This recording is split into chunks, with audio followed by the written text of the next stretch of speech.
Hello and welcome. I'm David Widmar with Agricultural Economic Insights, and on this week's three-pointer, we're talking about grain ending stocks. The USDA released its September stocks report, which was the ending stocks estimates for the 2016-2017 marketing year, those crops planted and harvested last year. And a lot of headlines focused on the corn carryout number at 2.3 billion bushel. In fact, that's one of the largest carryouts that we've seen going back to the 1980s. So this week's post that you can find on our website, Agricultural Economic Insights or ageconomist.com. And the focus of this video as well is going to be looking at the key points from the latest ending stocks report. The first observation is that ending stocks are large. Going back to the 1990s, we have corn ending stocks at 2.3 billion bushel. One of the highest observations that we have. Wheat, which had recently exceeded 1 billion bushel, is also a 30-plus year high. And we also see soybean ending stocks in absolute bushels approaching 500 million bushels, which is almost tying those records that we saw back in 2006, 2007. But it's always tricky and dangerous to only consider ending stock absolute bushels. We have to keep in mind that's all relative. And the first way that's relative is considered relative to usage. So in blue here, we're focused on corn ending stocks. Corn ending stocks are about 16%, and that's much higher than what we saw in the early 2010, 11, 12 timeframe when we were below 10% ending stocks to use. But when we go back in the early 2000s and into the 1990s, we see that corn regularly approached 20% ending stocks. Soybeans, of course, are getting close to 10%, but when we go back to that earlier time frame, that 2006 kind of high was approaching 20% ending stocks. Wheat ending stocks to use ratio is typically higher than that of corn and soybeans. It also can adjust quickly, going from 40% to 20% back to 40% quickly. But wheat has a pretty tough situation out there, and this is reflective of those tough conditions. The third point we want to make today is that it's all relative to the time frame. We must consider the time frame in which we're making comparisons. Two additional graphs to be included in this week's blog post are U.S. ending stocks of corn, soybeans, and wheat going back to the 1960s. Quite a dramatic picture. Here we're ending stocks. For corn, we saw that today's 2.3 billion bushels, which was the high mark going back to the 90s, is in the shadow of what we saw in the farm financial crisis of the 1980s.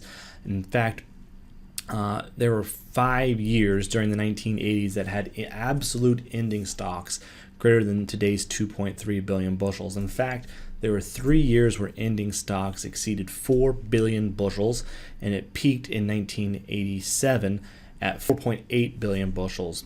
Wheat, you can also see, while wheat's at 1 billion bushels today seems like a lot, we had ending stocks of wheat almost hit 2 billion bushels there in the 1980s. It's really, we talk a lot about how today is different and similar to the 1980s, and this graph really captures that in a lot of ways, as there was a persistent, prolonged period here where ending stocks were quite large and significant that pressured grain prices. Here's our second chart looking at this time frame back to the 60s, U.S. ending stocks to use. When we look at a 15-year average there in the 1970s through most of the 1980s, 14 out of those 15 years had ending stocks to use ratios for corn higher than today's 16% carryout.